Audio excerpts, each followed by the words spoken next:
Hello students, मैं यशवर्धन तनकौरी और आप लोग देख रहे हैं मेरा यूट्यूब चैनल जहां पर मैं वीडियोस अपलोड करता हूं for engineering mathematics and BSc. So students, अगर आप ऐसे किसी भी हायर एग्जाम की तैयारी कर रहे हैं या कोई ऐसा कोर्स कर रहे हैं जिसमें हायर मैथमेटिक्स पूछा जाता है तो स्टूडेंट्स मेरा चैनल आपके लिए बहुत ही ज़्यादा हेल्पफुल है। तो चलिए फटाफट से पूरे जोश के साथ आज की फीलिंग वाली क्लास को शुरू करते हैं। देखिए भैया, जैसा कि आपको पता है हम लोग चला रहे थे आपका कॉम्प्लेक्स इंटीग्रेशन, जिसमें हमने काफ़ी कुछ प्रूफ कर लिया, जैसे कि कॉम्प्लेक्स इंटीग्रेशन फार्मूला और कॉची इलेक्ट्रोनिटी ऐसी मोस्ट इंपोर्टेंट थ्योरम को हम प्रूफ कर चुके थे और बहुत सारे क्वेश्चंस भी हम कर चुके थे। कुछ टाइम से भैया भारी बारिश के कारण वीडियो शूट नहीं हो पा रही थी। आपको तो पता है हमारा जो सेट है भैया वो फुल तरीके से ओपन है और अभी भी भैया बादल छाए हुए हैं, कोई भरोसा नहीं है कब बारिश आ जाए, हमें भागना पड़ जाए।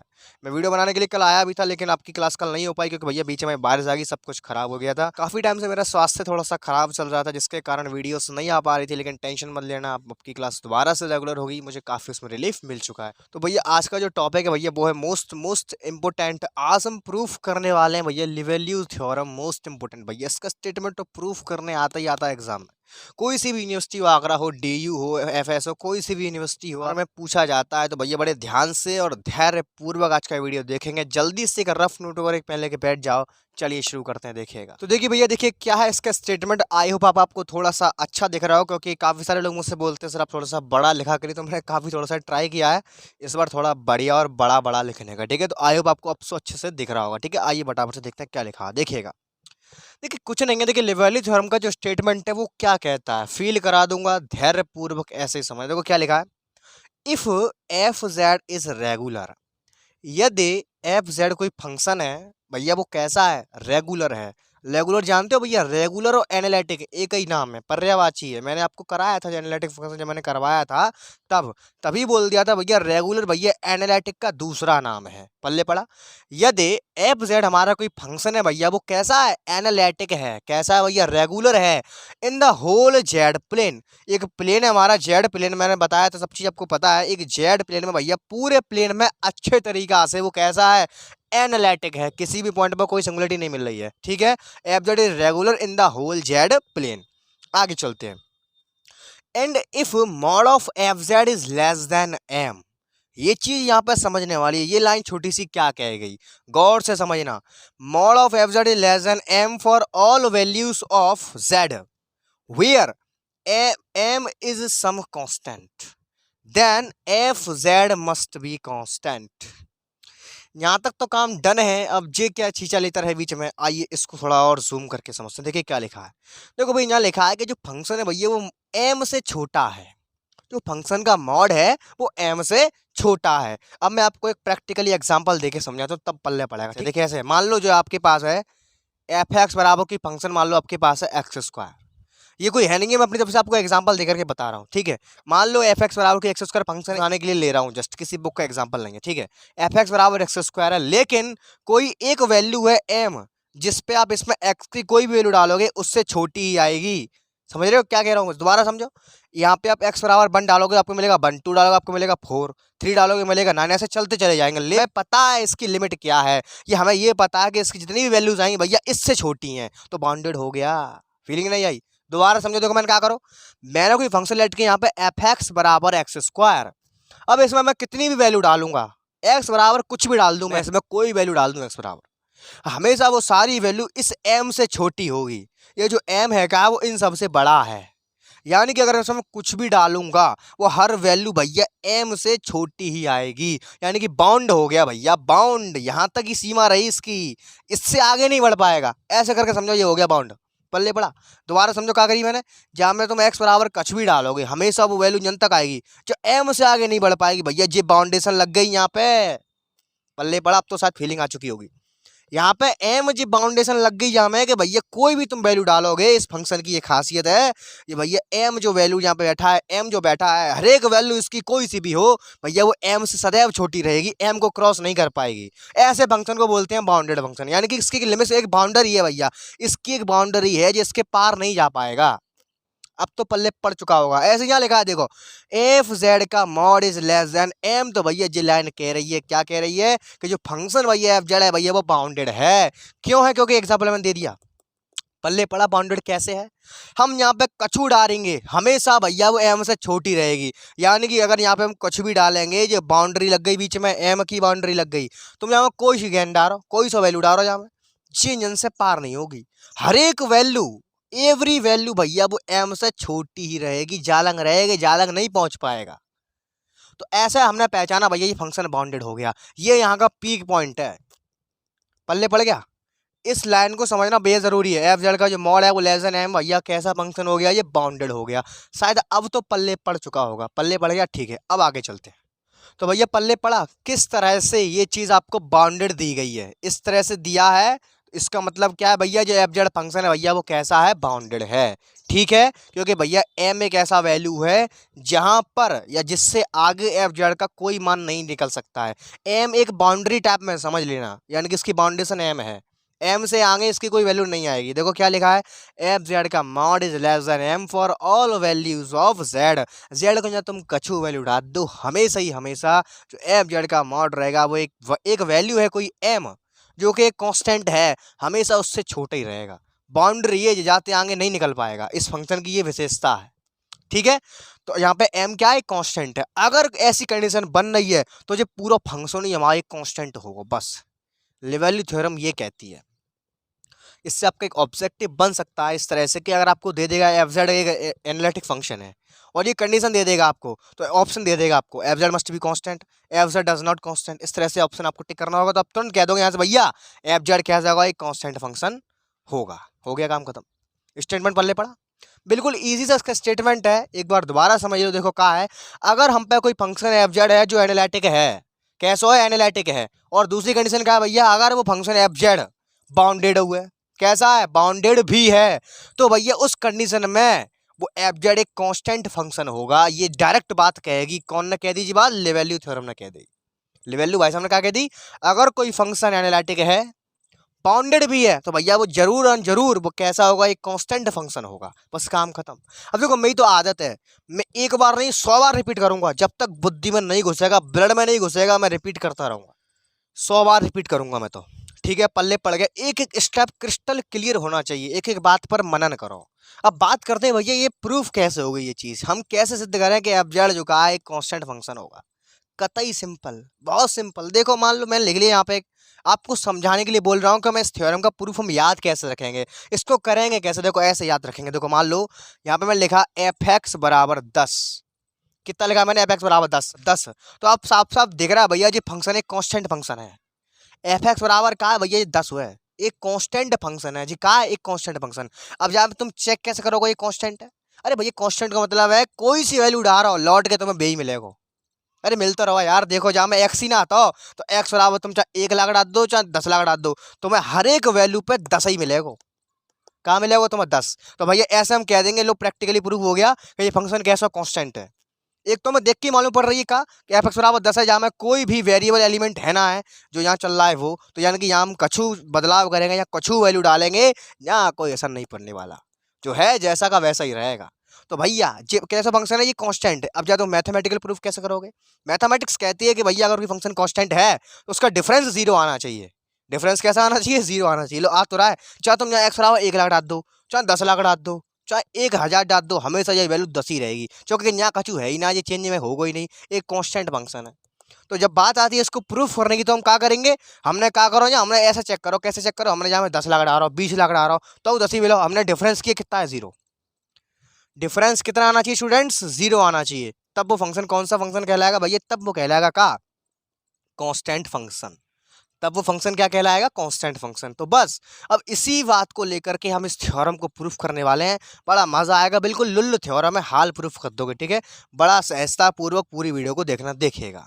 देखो भैया अगर इसका प्रूफ तुम्हारे ब्लड में नहीं घुल जाए, गारंटी है चैनल को अनसब्सक्राइब कर सकते हो, ठीक है। देखो मैंने क्या करा है, बहुत सिंपल। देखो मैंने क्या किया है, let A and B any 2 points. मैंने क्या करा, ए और बी कोई तो पॉइंट माने जी, मैंने माने क्यों माने, मालूम है क्यों माने मैंने, अरे भैया मैंने अवाल तुम्हें सिखाया था, हम जब फंक्शन में तरह तरह की वैल्यू डालेंगे, फिर हम उनका डिफरेंस देखेंगे। अगर उनका डिफरेंस भैया 0 आ जाता है, जैसे मैंने दिखाया था ना अभी कि हम किसी भी फंक्शन को कांस्टेंट कैसे प्रूफ करते हैं, तो वैसे हम क्या करेंगे, हम यहाँ पे एक बार ए डालेंगे, एक बार बी डालेंगे, फिर देखेंगे क्या इन दोनों वैल्यू पर उस फंक्शन का जो डिफरेंस है वो 0 आता है, यानी कि फंक्शन वही रहेगा। यानी कि अगर हम ए डालेंगे ना, तो यानी कि एफ ए बराबर एफ बी हमें चाहिए, काम खत्म। अरे भूल गए, मैंने क्या बताओ, दोबारा समझ लो। देखो मैंने अवाल क्या बताई थी, मैंने बताई थी मान लो यहाँ पे लिया है तो हमारा एफ एक्स बराबर 10 लिया है, ठीक है। हमें उसको कांस्टेंट प्रूफ करना है, क्या करेंगे भैया, यहाँ एक्स बराबर दो वैल्यू डाल के दिखा देंगे, एक कोई और दिखा देंगे, उनका डिफरेंस 0 है। या कांस्टेंट कैसे कह देंगे, देख लो F1 डाला मैंने तब वो 10 आया, F1000 डाला मैंने तब वो 10 आया, यानी कि F1 बराबर F1000। तो कांस्टेंट फंक्शन क्या होता है भैया, जो हर वैल्यू पर सेम ही वैल्यू दे, इसमें कुछ भी डाल लो आंसर वही रहे। तो यहाँ पे मैंने इन 1 2 3 की जगह मैंने 2 पॉइंट ले लें भैया, ए और बी। मैं क्या करूंगा, इन फंक्शन में डाल के देखूंगा, अगर फंक्शन में डालने के बाद एफ ऑफ ए का मान बराबर आता है एफ ऑफ बी के, तो भैया हम तुरंत प्रूफ हो जाएगा यहाँ से क्या कि जो फंक्शन एफ जेड है भैया वो कैसा है, कांस्टेंट है, काम खत्म। अभी जैसे इसमें किया था मैंने एफ ऑफ एक्स बराबर 10 लिखा हुआ है, मैंने यहाँ पर 1 डाला तो 10 आया, 1000 डाला मैंने तो भी 10 आया, तो भैया यानी कि हर एक वैल्यू पे इसका वैल्यू सेम आ रहा है, ठीक है। यानी कि ये चीज़ हमें लेकर के यहाँ पे आनी है। तो भैया हमें जो काम इसमें करना है वो क्या पे करना है, एफ ए बराबर है, हमें क्या लेकर के आना है, एफ बी, सो ही काम खत्म हो जाएगा। तो पल्ले पड़ा, हम इस थ्योरम में एक्चुअलिटी में करने क्या वाले हैं, पल्ले पड़ा, ठीक है। आगे चलते हैं, देखिएगा। तो देखिए भैया, एफ जेड हमारा एक रेगुलर फंक्शन है, ये हमारा जेड प्लेन हो गया, ये एक मैंने क्लोज्ड कंटूर मान लिया, यानी कि हमारा जो फंक्शन है एफ जेड यहाँ पे वो इस क्लोज्ड कंटूर के अलोंग में कैसा है, एनालिटिक है। कैसा है भैया, एनालिटिक। जो चीज़ उसमें दी थी स्टेटमेंट में वही यहाँ पे चित्रानुसार बना दी है, ठीक है। आगे चलते हैं, फिर मैंने यहाँ पे लिखा है let A and B any 2 points, भैया यहाँ पे मैंने 2 पॉइंट्स मान लिए ए और बी, ठीक है। ये वो पॉइंट्स है जिन पे हम निकाल के देखेंगे क्या इन दोनों पॉइंट्स पर जो फंक्शन आ रहा है वो समान आ रहा है कि नहीं आ रहा है। अगर हमारा फंक्शन कांस्टेंट होगा तो भैया इन दोनों पे इनकी वैल्यू कैसी आएगी, समान आएगी, यानी कि एफ ऑफ ए के बराबर आएगा एफ ऑफ बी के, वो आएगा ही। देखो आगे चलते हैं, इन द जेड प्लेन, ठीक है, जेड प्लेन में मैंने ये चीज मानी है। Suppose that C is a circle, मैंने भैया यहाँ पे एक क्लोज कंटूर माना, इनकी सर्कल माना मैंने, आपको पता है सर्कल की इक्वेशन क्या होती है, जेड माइनस ए बराबर आर, फर्स्ट लेक्चर में बता चुका हूँ मैं। आगे चलते हैं, इनक्लोजिंग द पॉइंट बी, जिसमें भैया पॉइंट बी भी उसके समीप है या सन्निकट है, सर्कल के अंदर शामिल है। आगे चलते हैं, अब भैया आयो स्टेटमेंट की ओर, जैसा जैसा वो कह रहा है हम वैसा ही वैसा करेंगे। देखो क्या कहिए वाना है, F Z is regular, F Z एक एनालिटिक फंक्शन है जेड प्लेन में। और लेकिन भैया यहाँ पे मैंने 2 पॉइंट और मान रहे हैं, तो कुछ कुछ याद करो। इससे पहले मैंने एक फॉर्मूला प्रूफ कराया था, कॉचीज इंटीग्रल फॉर्मूला। वो क्या कहता है, देखो वो ये कहता है if F Z is regular with in and on a closed contour, अगर एफ जेड भैया कोई फंक्शन है किसी सर्कल के अलोंग में वो एनालिटिक है, सर्कल सी के अलोंग में वो एनालिटिक है। If A B a point with in a circle, अगर उस सर्कल के अंदर कोई पॉइंट भी है, तब भैया हम जो क्या है इस फंक्शन को इस तरह से एक्सप्रेस करके लिख सकते हैं। बोलो हाँ, मैंने करवाया है, करवाया कि नहीं करवाया, बोलो हाँ मैंने करवाया है बाई कॉचीज इंटीग्रल फॉर्मूला। यहाँ पे समझो यार मैंने ये लगाया क्यों है, आपको बस थ्योरम का स्टेटमेंट आना चाहिए, पूरी थ्योरम प्रूफ कर दोगे फुल गारंटी है, फिर प्रैक्टिस करनी पड़ेगी। देखो यहाँ क्या लिखिए, A B a point within C then by Cauchy's integral formula, ये आ गया। यहाँ पे पल्ले पड़ा मैंने, यहाँ पे कॉची इंटीग्रल फार्मूला का इस्तेमाल क्यों किया है, क्योंकि भैया उसने एक बात हमसे कह दी है, क्या कह दी है कि भैया फंक्शन हमारा कैसा है, रेगुलर है। कैसा फंक्शन है, रेगुलर। फिर आप मुझसे कहोगे अरे भैया उसने हमसे रेगुलर कही है तो तुमने ये कॉची फार्मूला क्यों लगाया, और भी तो बहुत सारी थ्योरम है जो रेगुलर फंक्शन पर काम करती हैं। लेकिन यहाँ पे एक चीज ध्यान दो, हम इसको जब कांस्टेंट प्रूफ करेंगे तो कैसे प्रूफ करेंगे यार, हवाले में बताइए। हम अपनी तरफ से पॉइंट्स मान मान के यहाँ रखेंगे और फिर चेक करेंगे कि हर पॉइंट पे इसकी वैल्यू समान आ रही है। तो पॉइंट मानने पड़ेंगे भैया, जब पॉइंट आ जाते हैं तो देखो, जब पॉइंट आ जाते हैं A B a point within circle, तब भैया जेई फॉर्मूला लगता है बाई कॉचीज इंटीग्रल फार्मूला। तो इसीलिए यहाँ पे मैंने कॉची इंटीग्रल फार्मूला लगाया, क्यों, क्योंकि हम पहली कंडीशन दिखा रहे हैं, कौन सी कंडीशन, एफ जेड हमारा रेगुलर है। कैसा है, एफ जेड हमारा रेगुलर है। तो देखो यहाँ पे हम पे कितने पॉइंट है, हम पे 2 पॉइंट है, ए और बी। तो यानी कि जो कॉची इंटीग्रल फार्मूला है इन दोनों पॉइंटों पर लगेगा। मैंने अभी केवल एक पॉइंट पर लगाया, ए वाले पर, पल्ले पड़ गया मैंने क्यों लगाया, ठीक है। आगे चलें, ठीक है आगे चलते हैं। सिमिलरली अब मैं लगाता हूँ इस वाले पॉइंट के लिए, ठीक है। तो integration C F Z upon Z minus B D Z बराबर 2 पाई आई एफ वी, समीकरण नंबर 2। यहाँ तक कोई डाउट है, इतना सा भी अगर हो तो नीचे कमेंट करके बता देना। अगर अभी तक आपने हमारा व्हाट्सएप ग्रुप ज्वाइन किया फटाफट से ज्वाइन कर लेना, लिंक आपको नीचे डिस्क्रिप्शन में मिल जाएगी। लेकिन गर्ल्स के लिए ग्रुप अलग है भैया, बॉयज़ के लिए ग्रुप अलग है, इस बात का विशेष ध्यान रखें, ठीक है। आगे चलते देखिएगा, यहाँ तक काम डन है, मैंने कछु ना करो, अभी तक सब चीज़ सेट है, कोई टेंशन नहीं है। जैसा उसने दिया हमने उसकी रूपरेखा वैसी बनाई। अब आगे चलते हैं, आगे चलो। अब हमें करनो का है, समझ रहे हो। मैंने यहाँ पे देखो ये एफ ऑफ, मैंने क्या किया यहाँ देखो, मैंने पॉइंट नंबर ए पर मैंने कॉची इंटीग्रल फार्मूला लगाया और मैंने पॉइंट बी पर कॉची इंटीग्रल फार्मूला लगाया। यानी कि यहाँ देखो मैंने क्या किया, यहाँ पे जैसे हमारा फंक्शन था एफ एक्स बराबर 10, मैंने लगाया एक बार एक्स बराबर 1 रखा मैंने, एक बार मैंने रखा एक्स बराबर 2, तो एफ ऑफ 1 की वैल्यू आई 10, एफ ऑफ 2 की वैल्यू कितनी आई 10। ठीक है, अब मैं कैसे प्रूव करूंगा ये फंक्शन कांस्टेंट है, मैं क्या करूंगा भैया, मैं f1 में से f2 घटा दूंगा, आंसर हमारा 0 आना चाहिए। देखो आ भी रहा है, यानी कि ये तो छोटा सा फंक्शन दे तो हमें पता चलेगा ये हमारा कांस्टेंट फंक्शन है। अब वही काम सेम यहाँ दोहराना है, देख रहे हो, एफ ऑफ ए पर फंक्शन की वैल्यू दे रही, एफ ऑफ बी पर फंक्शन की वैल्यू दे रही। अब भैया इन दोनों को घटाएंगे आपस में और चेक करेंगे क्या 0 आता है। चलो भैया शुरू करते हैं। तो देखो भैया, लेकिन उसके लिए मैं थोड़ा सा इनकी रूपरेखा चेंज कर दे रहा हूँ, क्यों, क्योंकि यहाँ पे शक्ल कैसी है देखो, एफ ऑफ 1 एफ ऑफ 2, यानी कि हम जो चीज़ पर निकाल रहे हैं यहाँ पे केवल फंक्शन रखा है, यहाँ पे भी वही चीज़ है, लेकिन यहाँ पे 2 पाई आई एक्स्ट्रा में है कि नहीं, इसको भेज देते हैं बट्टे में। तो लो, इस 2 पाई आई को मैं भेज देता हूँ यहाँ पे, 2 पाई आई, अब थोड़ा अच्छा लगेगा। अब मालूम तो वो पड़ेगा कि हम जो वैल्यू निकाली है हमने काय पे निकाली है, फंक्शन की एफ ऑफ ए पे निकाली है, और ऐसे यहाँ पे मैंने कर दिया 1/2 पाई आई यहाँ पे आ गया। ठीक है, अब मालूम तो अभी अच्छा लगेगा कि हमने जो वैल्यू निकाली है भैया जो पॉइंट टू बी पे निकाली है। ठीक है, अब करते हैं क्रियाकलाप। लो भैया, from equation 1 and 2, from 1 and 2, ठीक है, तो देखेगा F A minus F B बराबर, ठीक है, देखेगा जब मैं इसमें से इसको घटाऊंगा तो देखो 1/2 पाई आई बाहर रहेगा, इंटीग्रेशन चलने दो, सी को चलने दो, बड़ा प्यार से देखना आप। ठीक है, इस पूरे में भैया देखो मुझे क्या क्या कॉमन मिलेगा, यहाँ से देखो integration of F Z common मिल रहा है, पहले बाय कॉमन ले लो। अब देखो अंदर हम पे क्या क्या मसाला बच रहा है, अंदर बचेगा यहाँ पे 1/z माइनस ए माइनस 1/z माइनस का बी। ठीक है, आगे चलते हैं, और यहाँ बचेगा आपका साइड से D Z, 1/2 pi I integration C F Z minus B minus का जेड प्लस का ए, और नीचे बचेगा कुछ नहीं, नीचे बचेगा आपका Z minus A Z minus B into D Z. सही है, जेड से जेड उड़ गया, देखिए अंदर क्या बचता है, अंदर बचा आपका 1/2 पाई आई, और जी है माइनस का बी प्लस का आई, थोड़ा सा अजीब लग रहा है, यहाँ मतलब माइनस खींच के बाहर डाल लो, तो अंदर हो जाएगा आपका कितना बी माइनस का ए। ठीक है, और यहाँ बचा F Z upon Z minus का ए जेड माइनस का बी और डी जेड। कोई डाउट यहाँ तक, कोई डाउट नहीं होगा। अब जो माइनस चिन्ह आ रहा है यहाँ पर थोड़ा सा अजीब लग रहा है, इसको इसके पास भेज दो ताकि ये भी पलट जाएगा तो माइनस अपने आप में सेट हो जाएगा। चलो भैया इसको कर देते हैं ऐसा, तो ये हो जाएगा कितना एफ बी माइनस का एफ ए। यहाँ तक कोई डाउट है? जो चीज़ मैंने यहाँ पे आपको प्रैक्टिकली सिखाई थी, किसके बेस पर हम इसको प्रूफ करेंगे, सब चीज़ वही चल रही है। आगे चलते हैं, देखिए जन तक आ गया हम। अब क्या करें, तो यहाँ पे देखो पहली कंडीशन हमारी क्या थी, फंक्शन हमारा कैसा हो, एनालिटिक हो। उस चीज़ का हमने इस्तेमाल कर लिया, हमने क्या किया, उस कड़ी का इस्तेमाल कर लिया। कैसे किया हमने उस कड़ी का इस्तेमाल, कॉची इंटीग्रल फार्मूला का इसमें इस्तेमाल करके हमने उस एनालिटिक वाली बात को यूज़ कर लिया यहाँ पर। अब दूसरी बात पे आते हैं, दूसरी बात हमारी कहा, दूसरी बात जे हमारी जे वाली, एफ जेड का जो मॉड है भैया वो लेस देन काय के है, एम के। अब वो बात इसमें कैसे इस्तेमाल में लाई जाए, एनालिटिक वाली बात तो हमने कॉची फार्मूला लगा करके इस्तेमाल कर ली। अब दूसरी बात इसमें इस्तेमाल करने जा रहा हूँ, प्यार से देखना कि हम एफ जेड मॉड का लेस देन एम इसका इस्तेमाल कैसे करेंगे।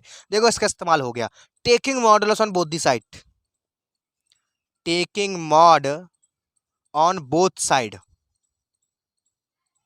तो लो भैया यहाँ में ले लिया मैंने mod F of B minus का एफ ऑफ ए।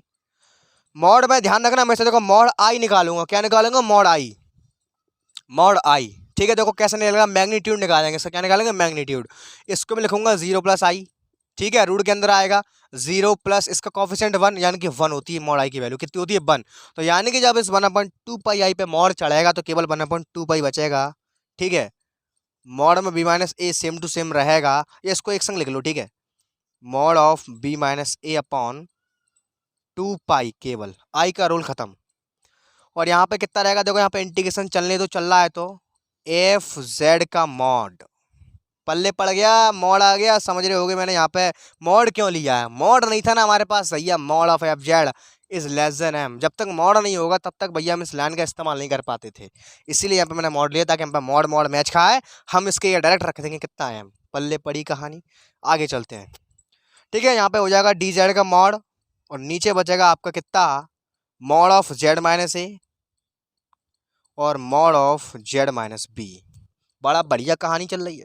थोड़ा सा ऊपर का रफ करता हूँ, मेरे साथ साथ नोट करते रहिए, देखिएगा। यहाँ पे आ गया है मॉड आ गया है, लेकिन एक बात हमेशा याद रखना, कभी भी जब मॉड होता है, जब मॉड चढ़ता है, ठीक है, तो हमेशा चीज इक्वल टू होता है भैया, वो साइन बदल जाता है लेस देन इक्वल टू में। ये चीज़ हमेशा याद रखना भैया, कि अगर नहीं पता थी तो अब पता चल गई होगी। अगर इस तरह से लिखा हुआ है बराबर में, कोई फंक्शन लिखा है जैसे कि एफ एक्स बराबर कुछ भी लिखा हुआ है, यहाँ पे मान लो वाई है एफ एक्स, अगर हम दोनों तरफ मॉड लेंगे तो जब मॉड इसके अंदर प्रवेश करेगा तो भैया जो बराबर का जो साइन है वो लेस देन इक्वल टू में चेंज हो जाता है। ये बात अपने अंदर से डाल लो, नहीं पता थी तो अब पता चल गई। ठीक है, तो देखो भैया, अब हम यहाँ पे इस लाइन का यूज कर सकते हैं। कौन सी लाइन? यहाँ पे लिखेंगे, चूंकि क्या लिखते हैं हम, mod of F Z is less than M. ठीक है भैया, तो यहाँ पे इसकी जगह पर मैं एम डालूंगा। क्या डालूंगा? एम। तो हमें देखो क्या मिलेगा, mod of F B minus का F A is less than equal to B minus A, same to same रहेगा, इससे हम बोले भी नहीं है, अपॉन में रूट 2 पाई चलेगा, लेकिन यहाँ पे इंटीग्रेशन ऑफ एम रह जाएगा। एम कांस्टेंट है, एम को ले लेंगे बाहर, अंदर बचेगा इंटीग्रेशन डी जेड का मॉड, बट्टे में रहेगा जेड माइनस ए का मॉड और जेड माइनस बी का मॉड। यहाँ तक कोई डाउट है? अरे बिल्कुल नहीं होगा, मैंने कुछ नहीं करा यहाँ पे, मैंने यहाँ पे दोनों तरफ मॉड लिया। मॉड क्यों लिया भैया? ताकि हमें मॉड जेड एफ जेड मिल सके, तभी तो हम इस लाइन का इस्तेमाल कर पाएंगे। दूसरी बात क्या थी, हम पे ये साइन नहीं था। अब ये साइन हमें कैसे मिला भैया? ध्यान रखना हमेशा, कभी भी अगर हम मॉड लगाएंगे या मॉड अंदर घुसेगा तो बराबर का जो साइन होता है भैया वो लेस देन इक्वल टू में कन्वर्ट हो जाता है। पल्ले पड़ गया, आगे चलते हैं। ये चीज़ यहाँ तक सेट हो चुकी है, अब क्या करें हम? अभी तो काम प्रूफ नहीं हुआ हमारा, यानी कि इसका जो डिफरेंस है वो जीरो आना चाहिए। अब जीरो कैसे आए? देखो अभी आता है, थोड़ी बुद्धि चलाओ। अब यहाँ पे जुगाड़ करो, काय की जुगाड़ करनी है हमें? डी जेड की जुगाड़ करनी है और जेड माइनस ए और जेड माइनस बी की जुगाड़ करनी है। देखो वो जुगाड़ होगी कैसे, देखो प्यार से। इसको क्वेश्चन नंबर 3 मान करके रोक दो। हम यहाँ पे जानते हैं क्या, वी हैव, क्या है हमारे पास? अरे भैया ये तो हम पे है, मॉड जेड माइनस ए बराबर आर, हमें ये दिया हुआ है, सर्कल की क्वेश्चन थी ये। ठीक है, पल्ले पड़ गया। इसके वैल्यू में यहाँ से मिल गई, अच्छी बात है। फिर हम क्या करें? अब मैं दोनों तरफ क्या करता हूँ, अब देखना, अब देखो इसी बात को मैं लिखूंगा कितना, जेड माइनस ए बराबर आर ई की पावर आई थीटा। जब मैं इस चीज़ का मॉड लूंगा तो वापस मुझे लौट के यही कहानी मिल जाएगी। ठीक है, याद है कि भूल के मैंने सिखाया है कि जेड माइनस ए बराबर आर को मैं लिख सकता हूँ क्या, जेड माइनस ए बराबर आर ई की पावर आई थीटा। ये मत कहना कैसे आया है, अगर नहीं हो तो समझ लो, देखो कैसे आया है। अगर मैं इस लाइन का मॉडल्स लूंगा तो आर तो आर ही रहेगा, ई की पावर आई थीटा बराबर होता है भैया कॉस थीटा प्लस आई साइन थीटा। अब मैग्नीट्यूड में निकालूंगा, यहाँ पे कॉस स्क्वायर का थीटा साइन स्क्वायर थीटा देगा 1, तो रूट के अंदर आएगा 1, यानी कि ओवरऑल 1 पल्ले पड़ गया। अगर मैं इस लाइन का मॉड लूंगा मैं वापस ऊपर पहुंच जाऊंगा। ठीक भैया, यहाँ तक डन है कहानी। आगे चलते हैं, यहाँ से निकालो जेड का वैल्यू। जेड बराबर यहाँ से मुझे जाएगा ए प्लस आर ई की पावर आई थीटा। अब मुझे चाहिए डी जेड की वैल्यू चाहिए, क्या चाहिए मुझे? डी जेड की। यहाँ रखो तो बराबर इसका डिफरेंशियल कर देते हैं, तो डी जेड बराबर ए का तो जीरो हो जाएगा, आर ई की power I theta into I D theta. काम 35 यहाँ तक बिल्कुल बच्चों वाला खेल है। ठीक है भैया, अब निकालते हैं इसका मॉड। तो नीचे वाले लाइन से निकालता हूँ। ठीक है, नीचे वाले लाइन में निकालूंगा इसका मॉड में। गौर से देखो भैया, आर का मॉड आर रहेगा, ई की पावर आई थीटा का मॉड 1 हो जाता है, मैंने अभी बताया था। इसको कन्वर्ट करेंगे कॉस थीटा प्लस आई साइन थीटा में, कॉस थीटा का स्क्वायर प्लस आई का कोफिशिएंट साइन थीटा का स्क्वायर रूट के अंदर देगा 1 होता है। आई का मॉड लूंगा भैया, तो आई का मॉड मैंने अभी बताया जस्ट 1 होता है, तो आई का ही 1 हो गया। ओवरऑल बचा हम पे कितना, आर डी थीटा। ठीक है, पल्ले पड़ गया। तो भैया कुछ इस तरह से मैंने इनके अंदर जो सामान हमें चाहिए था उसकी मैंने जुगाड़ कर ली। ठीक है, आगे चलते हैं। कुछ नहीं करना, बस इनकी वैल्यू उठा के यहाँ पर पटक दो बस। देखिए कितना आएगा, mod of F B minus का F A is less than equal to, चलने दो कहानी, मॉड में आएगा बी माइनस का ए अपॉन 2 पाई। ठीक है, एम इंटीग्रेशन, यहाँ पर देखो इंटीग्रेशन लगा हुआ है, डीजेड लगा हुआ है, लेकिन हम पर डीजेड का वैल्यू है कितना है, आर डी थीटा। नीचे आ जाओ, जेड माइनस ए का वैल्यू हम पे है आर। हाँ लेकिन एक चीज़ अभी रह गई, जेड माइनस बी का वैल्यू कैसे निकलेगा? चलो निकालते हैं इसका वैल्यू। लो यहाँ पर साइड से कर देते हैं। जेड, एक काम करो, यहाँ ए जोड़ लो, ए घटा लो, कुछ इस तरह से कर दिया मैंने। ठीक है, मैंने यहाँ पे ए को जोड़ दिया और ए को मैंने घटा दिया। ठीक है, अब देखो हमें वैल्यू मिलेगा, हम देखो इसका वैल्यू जानते हैं, जेड माइनस ए का वैल्यू। यहाँ से देखो चित्र से चित्र गायब हो गया, जेरा। हम पे एक चीज़ है, हम पे कहा है कि जेड माइनस ए का वैल्यू हम पे है। ठीक है, ये चीज़ मॉड में है ना, तो हम इस चीज़ को भी मॉड में रखते हैं। इसका वैल्यू हम पे आर है, आर माइनस, यहाँ पे फिर मुझे बच गया कितना, a माइनस का b। ठीक है, इसको मैंने पलट के लिख लिया a माइनस बी। देखो इसका वैल्यू हमें चित्र से मिलेगा, गौर से देखो, देखो देखो चित्र में मैंने क्या माना था, यहाँ देखो, यहाँ से लेके यहाँ तक की टोटल वैल्यू हम पे आ रहा है, यानी कि हमारा एक जेड प्लेन था। कैसा प्लेन था? जेड प्लेन था, जिसमें मैंने अपनी इच्छा से आर त्रिज्या का एक मैंने सर्कल मान लिया अपनी इच्छा से। ठीक है, जेड प्लेन के अंदर, उसके अंदर मैंने एक पॉइंट माना ए जो सेंटर है, यहाँ से थोड़ी दूरी पर मैंने एक पॉइंट माना बी, यानी कि बीच में माना मैंने। ठीक है, टोटल डिस्टेंस कितना? आर। बी कितना है? r/2। तो भैया a माइनस बी कितना होगा? r/2। कैसे निकालते थे, याद है कि भूल गए? विस्थापन निकाला यहाँ पे मैंने, a और b का जो डिफरेंस है वो कितना है? r/2 है। तो यहाँ पे मैं a माइनस बी की जगह रख सकता हूँ कितना? r/2। पहले तो पढ़ा, मैं ये कहाँ से रख दिया, भूल मत जाना। देखो मैंने कुछ नहीं किया है, ऐसे समझो दोबारा। ये पॉइंट a है, ये पॉइंट b है, टोटल डिस्टेंस हमारी r है। कितनी है? r है। तो यहाँ तक की कितनी होगी? r/2। कितनी होगी भैया? r/2। अगर हम निकालेंगे यहाँ से यहाँ तक की डिस्टेंस कितनी है, तो भैया कितनी आएगी? r/2 ही आएगी। कितनी आएगी? r/2। तो यहाँ पे मैंने रख दिया, जब r में से r/2 जाएगा तो यानी कि mod of Z minus B का वैल्यू मुझे कितना मिला? r/2। ठीक है, पहले पढ़ा, क्योंकि मैंने यहाँ पे अपनी तरफ से a को जोड़ा, a को घटाया था। यहाँ पे अगर मैं इसको काट दूंगा तो वापस में यही मिल जाएगा। तो इसकी वैल्यू कितनी आई? r/2। रखते हैं उठा करके फटाफट से, r/2। बहुत बढ़िया, 2 से 2 अलविदा हो गया, r से r अलविदा हो गई। आगे चलते हैं, लेस देन इक्वल टू, यहाँ पे मुझे मिलेगा कितना? m। और देखो इसका इंटीग्रेशन डी थीटा। अब भैया अब क्या करना है, यहाँ पे करना है इंटीग्रेशन। क्या करना है यहाँ पे? अब इंटीग्रेशन, लेकिन ध्यान से, जो यहाँ पे लिमिट लगेगी भैया वो लगेगी कहाँ से कहाँ तक? मैंने आपको बहुत बार बताया है, जब सर्कल में हम इंटीग्रेशन करते हैं तो लिमिट लगेगी कहाँ से कहाँ तक? 0 से 2π तक। पल्ले पड़ गया, क्योंकि यहाँ पे हमें इंटीग्रेशन करना पड़ेगा। तो यहाँ पे भैया इंटीग्रेशन में लिमिट का बड़ा ध्यान रखना। यहाँ पे लिमिट लगेगी कहाँ से कहाँ तक? 0 से 2π। हमेशा बताया मैंने, जो सर्कल होता है यहाँ से शुरू हुए घूम के 360 चक्कर काट के वापस नहीं लौट आएंगे। तो लिमिट हमेशा सर्कल में कितनी लगती है? 0 से 2π। यहाँ पे अब इंटीग्रेशन करना पड़ेगा, क्योंकि हम पे ये काम खत्म हो गया, इंटीग्रेशन वाला साइन हम पे बच गया। इसको सॉल्व करते हैं। लो भैया, डी थीटा, और नीचे बचेगा क्या? नीचे बचेगा केवल भैया पाई, और तुम्हारा बचेगा नीचे आर। यहाँ पे इंटीग्रेशन हमें करना है 0 से 2π। तो लोग कर दिया integration, M same to same रहेगा, मॉड में b माइनस ए, नीचे रहेगा पाई आर। इंटीग्रेशन यहाँ पर 1 है, यहाँ पे थीटा के कुछ है तो है नहीं एलिमेंट, तो इसका होगा थीटा आएगा केवल। लिमिट लगाएंगे जब 0 से 2π, तो ऊपर लिमिट लगेगी 2π माइनस का 0। तो ओवरऑल यहाँ पर इंटीग्रेशन कितना आएगा? 2π। कितना आएगा भैया इंटीग्रेशन इसका? 2π आएगा। तो लो भैया पाई से पाई कट गया। तो ओवरऑल हम पे अब ये चीज बची है, क्या बचा लिख लो यहाँ पे। हम पे जो बचा है सो थोड़ा सा रफ करते हैं। ठीक है, यहीं लिख देता हूँ। ठीक है, यहाँ देखो हम पे क्या बचा है, एफ बी माइनस का एफ ए का मॉड बराबर less than equal to M B minus का ए। पाई से पाई कट चुका है, केवल 2 रह गया है ऊपर 2, और नीचे बचा है आर। ठीक है, यहाँ तक डन है काम। अब आगे चलते हैं, यहाँ पे आता है इसका पीक पॉइंट। अब हम पे ऐसा कुछ नहीं है जिसमें हम छेड़छाड़ कर सकें, लेकिन एक चीज हम पे है, वो है आर। मैंने कहा कि जी देखो दोबारा शुरू में लौट के आओ, हम पे एक जेड प्लेन है, हमने अपनी इच्छा अनुसार इसमें स्मॉल आर त्रिज्या का एक गोला माना है। तो भैया हम अपनी इच्छा से हमने गोला माना, तो उसकी त्रिज्या तो हम कितनी भी बड़ी कर सकते हैं, कि जरूरी आर ही करो। यानी कि हम पे ये चीज़ फिक्स नहीं है कि आर की हम कितनी वैल्यू डालेंगे, यानी कि आर इन्फिनिटी भी हो सकता है। जेड प्लेन तो बहुत बड़ा होता है, उसमें कोई पता नहीं है तुम सर्कल कितना बड़ा मानो, कितना है। मैंने इतना बड़ा सर्कल माना, इतना बड़ा मान लो, इतना बड़ा मान लो, जेड प्लेन तो बहुत बड़ा होता है। यानी कि यहाँ पे एक चीज़ है, यहाँ पे क्या निकल गया यहाँ से, if R tends to infinity, यानी कि आर भैया जो का है वो इन्फिनिटी तक अप्रोच कर रहा है, क्योंकि हम पे आर का कोई फिक्स वैल्यू नहीं है। जेड प्लेन तो बहुत बड़ा होता है। मैंने तो आपको समझाने के लिए यहाँ पे स्मॉल आर त्रिज्या का एक छोटा सा गोला माना था कि नहीं। इसकी त्रिज्या आप कितनी भी ले सकते हो, ठीक है, कोई गिनती नहीं है, इसकी त्रिज्या आप कितनी भी ले सकते हो। तो यहाँ पे मैं लिख दिया, यहाँ पे भैया लो कितनी भी ले लो, यहाँ पे if R tends to infinity, मैंने मान लिया इन्फिनिटी इसकी त्रिज्या है। तब क्या होगा बोलो भैया, हो गया प्रूफ।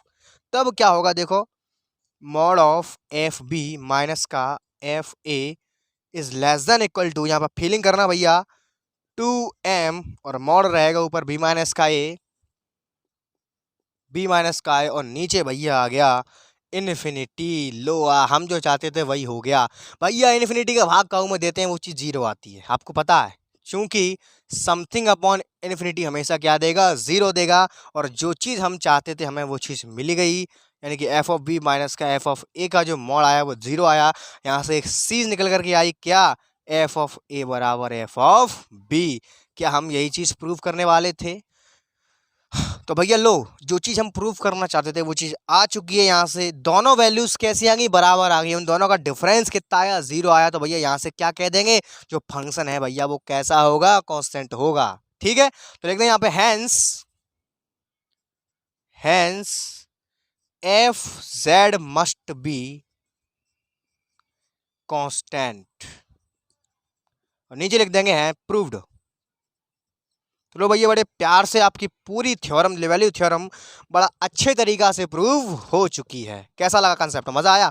अगर तब भी कोई डाउट रह जाता है नीचे कमेंट करके जरूर बता देना एक बार, है ना। और व्हाट्सएप पे जरूर ज्वाइन कर लें, अगर नए हो तो व्हाट्सएप पर ज़रूर ज्वाइन कर लो। अगर वीडियो में मज़ा आया तो एक लाइक करके ज़रूर जाना। देखो टाइम मैं बेशक कितना भी लेता हूँ, लेकिन कंसेप्ट की एक एक लाइन आपको पल्ले पड़ेगी। बूंद बूंद से घड़ा भरता है, धीरे धीरे करके कंसेप्ट आपके अंदर घुसेगा। कोई जल्दबाजी नहीं है, बिल्कुल आहिस्ता से काम कराता है। तो भैया एक बार फुल फ्लैश में शुरू से लेके अब तक की कहानी को एक बार मुँह से एक बार फिर से समझ लेते हैं। इतनी बार मैं क्यों बता रहा हूँ मालूम है? क्योंकि ये मोस्ट इंपॉर्टेंट है भैया। मुझे कोई शौक नहीं है एक चीज़ को बार बार रिपीट करने का। मैं यही चाहता हूँ कि आपको अच्छे से अच्छा कंटेंट दूँ, चाहे मुझे कितनी भी बार बोलना पड़ा। जब तक खुद सेटिस्फाई नहीं होगे तब तक मज़ा नहीं आता उसको करने में। ठीक है, देखो क्या था इसमें भैया। देखो मैंने कुछ नहीं करा, एक मैंने सर्कल माना, मैंने 2 पॉइंट माने ए और बी। ठीक है, हमें जब कोई कांस्टेंट चीज़ प्रूव करनी होती है हम क्या करते हैं, हम कुछ नहीं करते हैं, हम भैया उसी फंक्शन में तरह तरह की वैल्यू डाल देते हैं और देखते हैं कि हर पॉइंट पर वैल्यू सेम आ रही है। ठीक है, लेकिन मैथमेटिकली हम उनका हमेशा क्या निकालेंगे, डिफरेंस। वो चीज़ कैसे आनी चाहिए, 0 आनी चाहिए। तो मैंने यहाँ पे क्या किया, एक मैंने ए पॉइंट माना, एक मैंने यहाँ पे बी पॉइंट माना। ठीक है, फिर मैंने क्या किया, देखो इस कंडीशन को देखते हुए, यानी कि फंक्शन हमारा रेगुलर उसने कहा था, तो मैंने यहाँ पे कॉची का इस्तेमाल कर लिया। कॉची इंटीग्रल फार्मूला का यहाँ पे मैंने इस्तेमाल कर लिया। वो मैंने डाला यहाँ पे, 2 क्वेश्चन मैंने भर के आई। एक क्वेश्चन मैंने जिसमें मैंने पॉइंट ए डाला था, एक क्वेश्चन ऐसे मेरी बन गई जिसमें मैंने पॉइंट बी डाल रखा था। फिर मैंने क्या कहा था, जब किसी चीज़ को हम कांस्टेंट प्रूफ करेंगे, यानी कि इन दोनों का डिफरेंस हमेशा 0 आना चाहिए, तो मैंने इसी चीज़ को 0 लाने में मैं लग गया। मैंने क्या किया, मैंने इन दोनों को घटाया। जब मैंने घटाया फिर मैंने देखा यहाँ पे, लो भैया अब आगे कैसे काम करें। फिर मैंने कहा हमें दूसरी कंडीशन दी है क्या, कि एफ ऑफ का जो मॉड है वो लेस देन एम है। तो फिर मैंने इस कंडीशन का इस्तेमाल करने के लिए मैंने दोनों तरफ मॉड लिया। क्यों लिया, ये चीज़ बता के चल रहा हूँ मैं। मैंने इस कंडीशन को इस्तेमाल करने के लिए यहाँ पे दोनों तरफ मॉड ले लिया। मॉड ले लिया, फिर हम और आगे चले हम फिर जाके रुक गए, क्योंकि फिर हम पे वैल्यूज़ नहीं थे। फिर वैल्यूज़ के लिए फिर हमने इस सर्कल का सहायता का सहारा लिया। इसकी वैल्यू हम पे यहाँ से आ गई। फिर मैंने इसी को खोल के रखा जहाँ से मुझे डी जेड का वैल्यू मिला। ठीक है, फिर मैंने थोड़ी सी चालाकी करके मैंने यहाँ से इसका वैल्यू निकाल लिया। फिर मैंने उठा के वापस इसी में डाल दिया। फिर आगे चलते गए। फिर हम पे एक कंडीशन फिर ऐसी आई कि हमें इंटीग्रेशन का साइन हमें दिक्कत दे रहा था। फिर हमें इंटीग्रेशन को खत्म करना था। तो इंटीग्रेशन आसानी से खत्म तो होगा नहीं, क्यों? क्योंकि भैया सर्कल का इंटीग्रेशन कर रहे हैं, सर्कल में हमेशा लिमिट लगती है 0 से 2 पाई। तो इसीलिए हमने यहाँ पर लिमिट कितनी ली, 0 से 2 पाई लिमिट ली। फिर हम और आगे चले, फिर हम यहाँ पे आके रुक गए कि अब क्या करें। तो यहाँ पे हम पे ऐसी कोई चीज़ नहीं थी जिसपे हम छेड़छाड़ कर सकें। केवल एक चीज़ थी, त्रिज्या। इसको हम अपनी इच्छा अनुसार ले सकते हैं, यानी कि भैया ये कोई फिक्स नहीं है। इसलिए यहाँ पे मैंने कितनी मानी, ये इन्फिनिटी मानी। और जैसे ही मैंने यहाँ पे इन्फिनिटी मानी, हमारी जो चीज़ हमें लानी थी वो चीज़ आ गई। तो पल्ले पड़ी कहानी। तो देख रहे हैं यहाँ पे डायरेक्टली बच्चों वाले तरीके से समझाना और इस चीज़ को थ्योरम के रूप में प्रूफ करना, थोड़ा सा डिफरेंस है। लेकिन हमारा बेस वही था। बेस मेरा क्या था, वही वाला बच्चों वाला, घटा के निकालना। उसी बेस के ऊपर पूरी थ्योरम को हमने प्रूफ किया आज। आई होप आपको ऐसा कोई अब पॉइंट नहीं रहा होगा इस थ्योरम का जो आपको नहीं आया। एक बार प्रैक्टिस ज़रूर कर लेना। तो बस आज की इस धांसू क्लास को यहीं पे फिनिश करते हैं। कल हम इसके करेंगे कुछ मोस्ट इंपोर्टेंट क्वेश्चन जो हम एक्सपेंशन से खोल करके करेंगे। अगर इस थ्योरम में कोई भी डाउट रह जाता है नीचे कमेंट करके ज़रूर बताना, है ना। वीडियो यार बस आज के छोटे से वीडियो को यहाँ पे फिनिश करते हैं। अगर स्टूडेंट्स, अगर आपको वीडियो पसंद आया तो एक लाइक करके जाना, और आपको जितने भी सोशल मीडिया हैंडल है, WhatsApp status, Facebook story, Instagram वगैरह, सब पे वीडियो को एक बार शेयर जरूर कर देना। ठीक है, तो बस आज की वीडियो को फिनिश करते हैं। मिलते हैं कल ऑन द सेम टाइम एक जोरदार टॉपिक के साथ। तब तक के लिए सी यू टुमारो के बाय, टेक केयर।